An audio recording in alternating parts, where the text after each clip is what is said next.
Summer வந்தாச்சு. What's your plan for this holiday? எங்க கிட்ட விட்டுருங்க, நாங்க பாத்துக்கிறோம். GT Holidays. GT Holidays, South India's #1 travel brand. இதில் முழுக்க முழுக்க அனிருத் அவர்கள் அவர் நடந்து போய் அவரும் பெர்ஃபார்ம் பண்ண போகிறாருன்ற மாதிரி இருக்குது. இப்போ என்னென்னா, கொஞ்ச நாளைக்கு முன்னாடி சன் ஸ்டுடியோவில் வந்து டிஆரும் அனிருத்தும் சேர்ந்து பாடி நடித்த ஒரு ப்ரோமோ ஷூட் பண்ணாங்க. அதுதான் நாளை கழிச்சு வரப்போகுது. அதே நேரத்தில் அனிருத்துக்கும் கொஞ்சம் இம்பார்ட்டன்ட் கொடுக்குறாங்க அப்படிங்கிறத நம்ம பார்க்கணும். இதில் அதனால தான் கனடாவில் ஜெர்மனிலையும் ஒரு லைவ் கான்சர்ட் பண்ணுறப்ப அனிருத்துங்கிற விஷயம் எல்லாரும் தெரியும் இல்லையா? அன்னைக்கு இருக்கிற மியூசிக் டேரக்டர் பல பேருக்கு தெரியும். சந்திரபோஸ்னு ஒரு மியூசிக் டேரக்டர் இருந்தார், கிட்டத்தட்ட 100 படம் பண்ணிருக்காரு. அவர் யாருக்கு தெரியும் போது?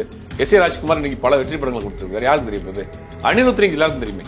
அப்ப இந்த இது ஒரு புது ஃபார்முலா. அந்த படத்தோட சேர்த்து தன்னையும் ப்ரொமோட் பண்ணிக்கிறாரு. அதுக்கு அவங்களும் ஒத்துக்கிறாங்க. அனிருத் வந்து காப்பி பண்றாரு, அங்க பண்றாரு, இங்க பண்றாரு அப்படிங்கிறதுக்கு. ஆனா ஏதோ ஒண்ணு அந்த படத்தை ஓட வைக்கிறதுக்கு அது உதவியா இருக்குல்ல. 50க்கும் மேற்பட்ட உலக நாடுகளில் 100 கோடிக்கும் அதிகமான ஆகாயம் தமிழ் பார்வையாளர்களுக்கு பேரன்பும் திருநன்றியும். உலகெங்கும் வாழும் ஆகாயம் தமிழ் நெஞ்சங்களுக்கு கிறிஸ்டியின் அன்பு வணக்கம். நம்மோடு சினிமா மற்றும் அரசியல் விமர்சகர் சுபேர் இணைந்திருக்கிறார். வணக்கம் சார். வணக்கம். எப்படி இருக்கீங்க சார்? நல்லா இருக்கேன். என்ன சார், இன்னைக்கு ஒரு அப்டேட் அப்படின்னு சொன்னாங்க. சரி, ஓகே, கூலிக்கு என்ன அப்டேட் அப்படின்னும் போது 2 நாள் கழிச்சு ஒரு பாட்டு வரப்போகுதுங்கிறத இன்னைக்கு ஒரு அப்டேட்டாக சொல்கிறாங்க. 25 அன்னைக்கு சிக்கு பாட்டு வரப்போகுதுன்னு சொன்னாங்க. இதில் முழுக்க முழுக்க அனிருத் அவர்கள் அவர் நடந்து போய் அவரும் பெர்ஃபார்ம் பண்ண போகிறாருன்ற மாதிரி இருக்குது. சாண்டியையும் காட்டுறாங்க. எப்படி இருக்க போகுது இந்த பாட்டோட வீடியோஸ்?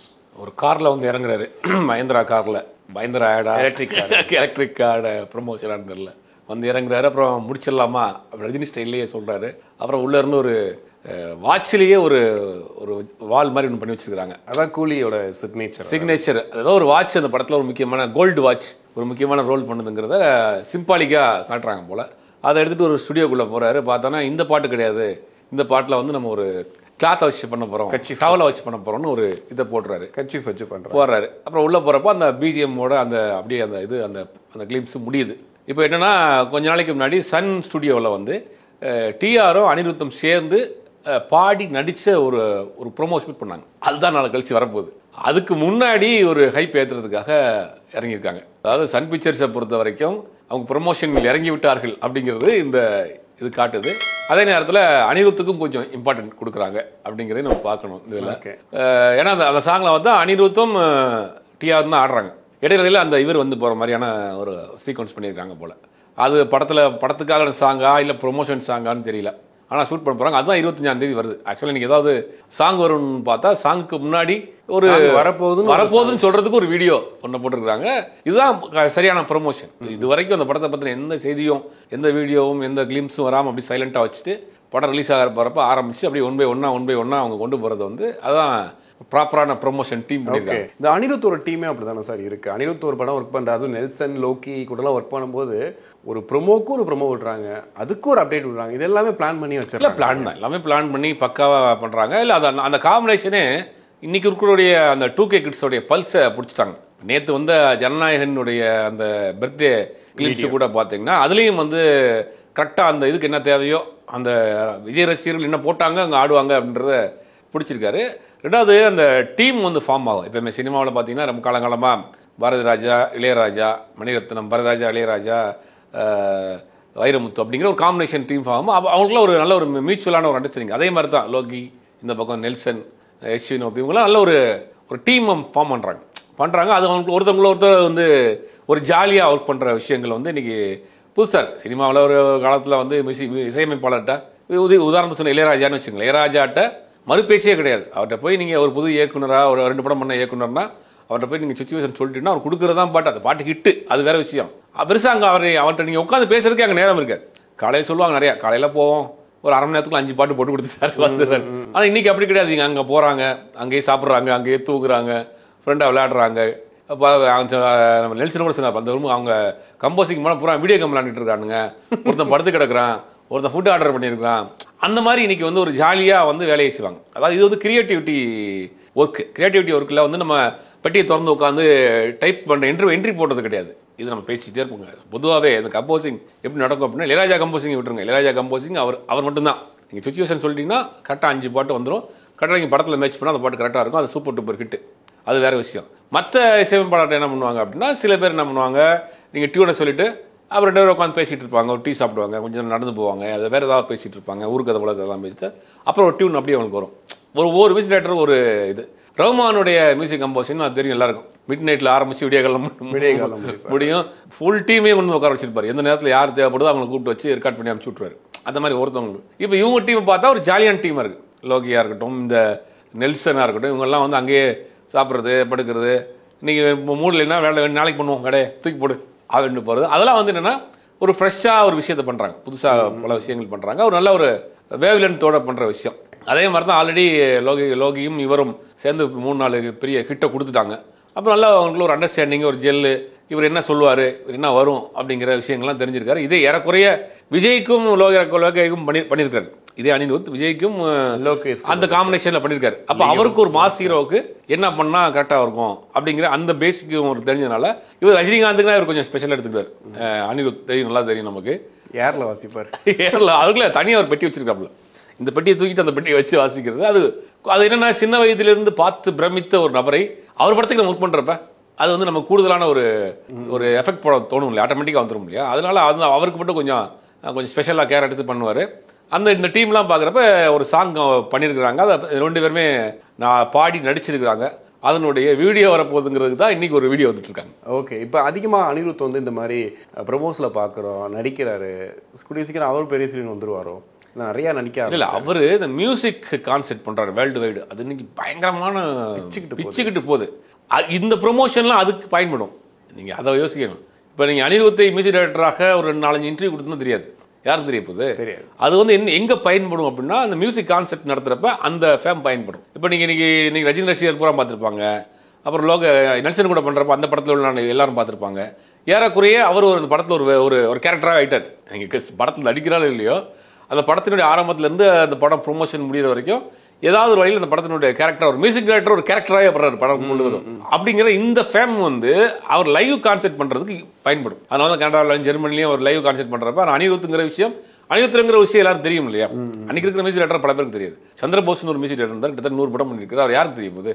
எஸ் ஏ ராஜ்குமார் இன்னைக்கு பல வெற்றி படங்கள் கொடுத்துருக்காரு, யாருக்கு தெரிய போகுது? அனிருத் எல்லாருக்கும் தெரியுமே. அப்போ இது ஒரு புது ஃபார்முலா.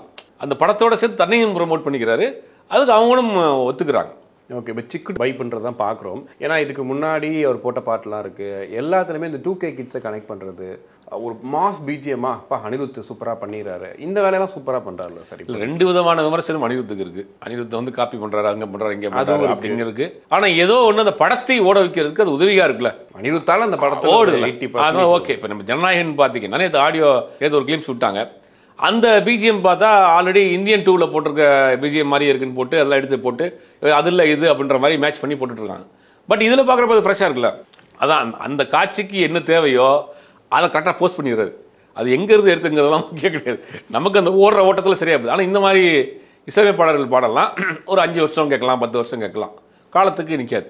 இளையராஜா மாதிரியான ஒரு இசையமைப்பாளருடைய பாடலை கிட்டத்தட்ட 30 வருஷங்களுக்கு முன்னாடி போட்ட பாட்டை இன்றைக்கி கொண்டாடிட்டு இருக்காங்க, இன்றைக்கி வைப் பண்ணிட்டு இருக்கிறாங்க. இன்றைக்கி பல குழந்தைகளுக்கு அந்த பாட்டை போட்டு சாப்பாடு ஓட்டிகிட்டு இருக்காங்க, தூங்க வச்சுக்கிட்டு இருக்கிறாங்க. 40 வருஷமாக ஒரு இசையமைப்பாளர் போட்ட பாட்டு இன்றைக்கி அப்படி உயிர் போட இருக்குது அப்படிங்கிறது தான் பெரிய விஷயம். அதான் சொல்லுவாங்க, உலகத்தின் கடைசி தமிழன் இருக்கிற வரைக்கும் ஏதாவது ஒரு மொழியில் இளையராஜாவின் பாட்டு ஒழிச்சிக்கிட்டே இருக்கும் அப்படிம்பாங்க. இளையராஜா பாட்டை பார்த்தீங்கன்னா ஒரு பல்லவி ஒரு பாட்டாக இருக்கும், ஒரு சரணம் ஒரு பாட்டாக இருக்கும், செகண்ட் சரணம் ஒரு பாட்டாக இருக்கும். ஒவ்வொன்றுக்கும் ஒரு வேரியேஷன் காமிச்சிட்டே இருப்பார். அப்போ 3 பாட்டை சேர்த்து ஒரு பாட்டாக ஜாயின் பண்ணி ஒரு விஷயம் பண்ணியிருப்பார். அவர் பெருசாக வாத்தியங்களுக்கு, இசை கருவிகளுக்கு பெருசாக வந்து அவர் இம்பார்ட்டன்ட் கொடுக்க மாட்டார். இந்த டியூன் தான், ராகங்களை எடுத்து ராகங்களை மேடை கச்சேரிகளில் கர்நாடக சங்கீதங்களில் பாடி கொடுத்திருந்த அந்த ராகங்களை சினிமா பாட்டுக்கு தகுந்த மாதிரி கன்வெர்ட் பண்ணி இன்னைக்கு போகிறாங்க. நீங்கள் நிறையா பேர் அந்த இசை ஆர்வலர்கள், இசையமைப்பாளர்கள் நிறைய பேர் அதை டீகோட் பண்ணி பேசிட்டு இந்த அந்த ராகத்திலேருந்து எடுத்தார், இந்த ராகத்திலேருந்து எடுத்தார். ஆனால் அந்த ராகத்தை நீங்கள் அப்படியே கட்டினு கேட்க முடியாது. அது கச்சேரிகள், சபாக்களில் மட்டும் பாடக்கூடிய ராகங்கள். சபாக்களில் பாடக்கூடிய ராகங்களை சாமானியனுக்கு கொண்டு போய் சேர்த்ததில் அவருடைய டேஸ்ட்டுக்கு தகுந்த மாதிரி கொண்டு போய் சேர்த்து இளையராஜா. ஓகே, அதனால தான் இன்னைக்கு நிற்குது. அனிருத்தை பொறுத்த வரைக்கும் அவர் வேற ஒரு ஸ்டைல். இன்னைக்கு வந்து எல்லாமே நீங்கள் ஷார்ட்ஸ் ரீல்ஸ் காலங்கள் ஆகிப்போச்சு. எதாக இருந்தாலும் ஷார்ட்டாக சொல்லு, நீங்கள் வந்து வளவலாம் சொல்லாத அப்படிங்கும் அந்த பல்ஸை பிடிச்சிட்டார். இந்த ரொம்ப எமோஷனலாம் வேணாம், டம்முன்னு அடிச்சு போட்டு காலி பண்ணி விட்டு இந்த படத்துக்கு தேவையான விஷயமா இருக்கா, ரைட்டு ஓகே, அதோட ஓடுற வரைக்கும் ஓட்டும் அப்படிங்கிற மாதிரி பண்ணுறாப்புல. ஒரு சில பாடல்கள் நல்லாவும் பண்ணுறாரு. அது இல்லாமல் மெலோடியாக சில மெலோடி நல்லா பண்ணுறாரு. ஒரு ரீரெக்கார்டிங்கில் ஒரு ஃப்ரெஷ் இருக்குல்ல. இது வரைக்கும் ஒரு கேட்டகரியில் ஒரு மாதிரியான பார்த்துட்டு இருக்கப்போ இந்த இது பார்க்குறப்ப அது ஒரு ஃப்ரெஷ்ஷாக இருக்குது. அது நிறைய இடங்களில் ரெஃபரன்ஸ் எடுக்கிறார். ஆப்பிரிக்கன் சாங்லேருந்து எடுக்கிறார், அரேபியன் சாங்லேருந்து எடுக்கிறாரு, ஆப்பிரிக்கனுடைய ட்ரைப்ஸ் சாங்லேருந்து எடுக்கிறாரு. ஆனால் நல்லா இருக்கு. அதை கொஞ்சம் டிங்கரிங் பட்டிலாம் பார்த்துக்கிட்டு போட்டு அதுக்கு ஒரு திறமணும்ல. காப்பி அடிக்கிறது முக்கியம் இல்லை, அழகாக காப்பி அடிக்கணும் அப்படிங்கிறதுல ரொம்ப தெளிவாக அது ஒரு விமர்சனம் இருக்குது. ஆனால் எல்லாரையும் இன்னைக்கு அந்த 2K கிட்ஸினுடைய பல்ஸ் இதயத்தை பிடித்த ஒரு நபராக இருக்கிறாரு. அது இந்த படத்துக்கும் கரெக்டாக மேட்ச் பண்ணியிருக்காரு. ஓகே, இப்போ ரஜினிகாந்தோட ஸ்டெப்பு பார்த்துருப்பீங்க சிக்குடு அப்படின்றதுல. ரீசெண்ட் டைமில் அவ்வளோ ஹெவி ஸ்டெப்பு வந்து ரஜினி சார் ஆடவே இல்லை. இதில் தான் வந்து ஆக்சுவலி அவ்வளோ ஹெவியாக ஆடினது. அது ஆக்சுவலி ஒரு நிமிஷம் வீடியோவில் கூட அவ்வளோ அழகாக ஆடிருப்பார். ரொம்ப ரொம்ப ஸ்பெஷலாக இருக்கும். இதுக்கு மட்டும் எப்படி சார் ரஜினி சார் இவ்வளோ தான் எஃபோர்ட் போட்டு ஆடுறாரு? இல்லை, அது ஒரு ப்ராஜெக்டில் சில பேர் உள்ளே போயிட்டாங்கன்னா அது இன்வால்மெண்ட் வந்துச்சுன்னா பண்ணிடுவாங்க. ஆரம்பிக்கிறப்பே ஒரு ப்ராஜெக்டில் அவங்க பெருசாக ஈடுபாடு இல்லைன்னா ஏனோ தானே காசு கொடுத்ததுக்கு போயிடுவாங்க. சில ப்ராஜெக்ட்ஸில் உள்ளே போகிறப்ப அவங்களுக்கு ஆல்ரெடி ஒரு இன்வால்வ். இந்த படத்தை பொறுத்த வரைக்கும் ஃபர்ஸ்ட் ஆஃப் பார்த்துட்டு அவர் ரொம்ப இம்ப்ரெஸ் ஆகிட்டார். படத்துக்கு இம்ப்ரெஸ் ஆகி எல்லாரையும் கூப்பிட்டு பாராட்டிட்டு இருக்கார் போல. இந்த படம் அந்த அளவுக்கு இந்த படம் வந்து அவருக்கு ரொம்ப பிடிச்சி போயிருக்கு. அப்போ அந்த படத்தில் நடிக்கிறப்பே ஒரு நடிகர்களுக்கு தெரிஞ்சிடும்ல, ஒரு 10 நாள் போகிறப்பே தெரிஞ்சிடும் படம் நல்லா வரும் வராது, நம்ம பண்ண சீனை ரிப்பீட் பண்ணுறானுங்க அப்படிங்கிறதெல்லாம் தெரிஞ்சு. அப்போ அது ஒரு இன்வால்மெண்ட் தான். இந்த படத்தில் ஒரு கூடுதலாக ஒரு இன்வால்மெண்ட் எடுத்துக்கிட்டாரு. அதனால படம் ஸ்டெப்ஸ் பார்க்கறதுக்கு நல்லா இருக்கு. ஓகே, கண்டிப்பாக 2 நாள் கழிச்சு ஒரு டான்ஸ் ஆடுறதையும் பார்க்கலாம். கண்டிப்பாக பார்க்கலாம். பெரிய எதிர்பார்ப்பு இருக்கு. அது படமும் ரிலீஸ் பண்ணுறதுக்கு பெரிய எதிர்பார்ப்பு, பெரிய ஒரு பிஸ்னஸ் ஆயிருக்குன்றாங்க. ஓகே, அதாவது ஓடிடி நிறுவனங்கள் ஓடிடி வந்து இன்னைக்கு வந்து டவுன் ஆகி போய் படங்களை வாங்குறதை தவிர்த்து கொண்டிருக்கக்கூடிய இந்த காலங்களில் இந்த படம் பெரிய வேலைக்கு பிஸ்னஸ் போயிருக்கு. அதுவும் இல்லாமல் போட்டி போட்டு வாங்கிருக்காங்க. நெட்ஃப்ளிக்ஸும் அமேசானும் போட்டி போட்டு கொண்டு ரேட்டை ஆஃபரை கொடுத்து இந்த படத்தை வாங்கியிருக்காங்க போல ஒரு பெரிய எதிர்பார்ப்பு இருக்கு. ஓகே, இப்போ இவ்வளோ நாள் வந்த படங்களே ரஜினி படங்கள் இது ரொம்ப வித்தியாசமாக இருக்கும் அப்படின்னு ரஜினி சாரே அடிக்கபா சொல்கிறாங்க. அவ்வளோ வித்தியாசமாக இருக்குமா? இல்லை, வித்தியாசமான லோகேஷ் கனகராஜ் தான் வித்தியாசம். அவர் வந்து விக்ரம்னு ஒரு படம் பண்ணி இது வரைக்கும் இந்த கமலே இந்த படத்தில் வேற ஒரு இதில் காமிச்சனால ரஜினிகாந்த் அவர்களை இந்த படத்தில் வேற மாதிரி கண்டிப்பாக காமிச்சிருப்பார் அப்படிங்கிற நம்பிக்கை இருக்கு. இப்போ உள்ள ஆடியன்ஸ் கொண்டு போய் சேர்க்குற ஒரு விஷயம் இருக்குல்ல, அதை கொண்டு போய் பார்க்கணும். ரஜினிகாந்தை பொறுத்த வரைக்கும் நீங்கள் பார்த்தீங்கன்னா ஒவ்வொரு காலகட்டத்தில் யார் அப்டேட்டில் இருக்காங்களோ அவங்க கூட சேர்ந்து பண்ணணும்னு ஆசைப்படுவார். அதனால தான் இன்னைக்கு இந்த வயசு வரைக்கும் அவர் ஹீரோ நிற்கிறார். அது ரொம்ப முக்கியம். பாலு மகேந்திரா அவர் அவ்வளோ பெரிய கேமராமேன், அவ்வளோ பெரிய டேரக்டராக இருந்தாலும் கூட அவரை விட இப்போ அப்டேட்டில் இருக்கக்கூடிய இளம் இயக்குநர்களை தான் உதவி இயக்குனர் தான் வச்சுக்கிறார் அசினேட்டர். ஏன்னா அப்போ தான் நம்ம எனர்ஜியாக இருக்க முடியும். ஆமாம், புதுசாக இருக்க முடியும். அவர் வயசுக்குள்ள கூட அசோசியேட் வச்சு வச்சுங்களேன், அந்த காலத்துடைய படங்கள் தான் பண்ண முடியும். அந்த மாதிரி ரஜினிகாந்தை பொறுத்த வரைக்கும் இப்போ அப்டேட்டில் இருக்கக்கூடிய கரண்ட்டில் இருக்கக்கூடிய ஒரு ஃப்ரெஷ்ஷான ஆட்களோடு சேர்ந்து பயணம் பண்ணுறதுக்கு. அதனால தான் இன்றைக்கி ஒவ்வொரு காலகட்டமாக மாறி மாறி அவர் காலகட்டங்கள் நடித்து எல்லாருமே இன்றைக்கி வந்து ஃபீல்டே கிட்டது பல பேர். இன்றைக்கும் ஒரு உச்ச நட்சத்திர நடிகராக இருக்கார், பிஸ்னஸில் பெரிய போட்டியாளராக இருக்கிறார் பலருக்கும். அப்படிங்கிறது தன்னை வந்து என்ன இருக்குங்கிறத அப்டேட் பண்ணிட்டு இருக்காரு. அந்த அப்டேட்டுக்கு இவரும் ஒத்துழைக்கிறார்ல. ஒரு புது இயக்குனர் வந்து சார் நீங்கள் இப்படி வாங்க இப்படி போங்கன்னு சொன்னால் சரின்னு சொல்கிறார்ல, அதே பல பேருக்கு ஒத்துக்கிற மாட்டாங்க. நேற்று வந்த பையன் இவன் சொல்கிறான் கேட்கணுமான்னு. ஓகே சார் சாருங்கிறது மறுபேச்சு சொல்ல மாட்டாங்க.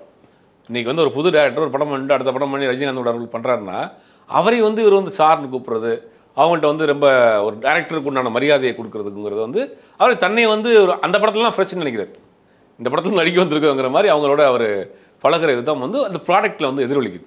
அதனால தான் இன்றைக்கி கார்த்திக் சுப்ராஜா இருக்கட்டும், இன்றைக்கி லோகேஷ் கனகராஜா இருக்கட்டும், நெல்சன் மாதிரியான ஆட்கள்கிட்ட அவங்களுக்கு ஃபுல் ஃப்ரீடம் கொடுக்குறாரு. நான் சூப்பர் ஸ்டாரு, நான் இவ்வளோ படம் பண்ணியிருக்கிறேன், நீ சொல்கிறது நான் கேட்கணுங்கிற அந்த எண்ணம் கொஞ்சம் கூட வராமல் வச்சுக்கிறேன். இன்றைக்கி இருக்கக்கூடிய பல நடிகர்கள் கற்றுக்கணும். 4 படம் பண்ணவனே எனக்கு கதை பண்ணுன்றாங்க, 4 படம் கிட்டானவன் எனக்கு கதை பண்ணு. ஏன் ஆடியன்ஸ்லாம் அதை ரசிக்க மாட்டாங்க. எனக்கு பஞ்ச் டைலாக் வை, எனக்கு ஃபைட்டு வை அப்படின்னு. இன்றைக்கி 4 படம் ஹிட் ஆனவனே இன்றைக்கி இருக்க நடிகர்கள் அடைஞ்சு நாசமாக போயிடறாங்க. ஆனால் அந்த சூப்பர் ஸ்டாராக இருக்கிறவர் இன்றைக்கி பூசா ஒருத்தவனுக்காக சொன்னாங்கன்னா ஓகே சார் நீங்கள் சொல்கிறத நான் செய்கிறேன், குதிக்கணுமா குதிக்கிறேன், டான்ஸ் ஆடணுமா ஆடுறேன், அப்படி தன்னை முழுவதுமாக ஒரு டேரக்டர்கிட்ட ஒப்படைச்சிடறாருல. அதனால தான் இன்றைக்கி சூப்பர் ஸ்டார் இருக்குது. பலரும் இன்னைக்கு கற்றுக்கிற வேண்டியது இந்த படம் வந்து லோகேஷோடைய படம் தான். முழுக்க லோகேஷோடைய படத்தில் இவர் இருக்கிறாரு. இவரை ஒரு வேறு விதமாக அவர் காமிச்சிருப்பார். ஓகே, கண்டிப்பாக பொறுத்து வந்து பார்க்கலாம் சார். உங்களுக்கு நன்றி. சம்மர் வந்தாச்சு. What's your plan for this holiday? எங்க கிட்ட விட்டுருங்க, நாங்க பாத்துக்கிறோம். VGT Holidays. GT Holidays, South India's #1 travel brand.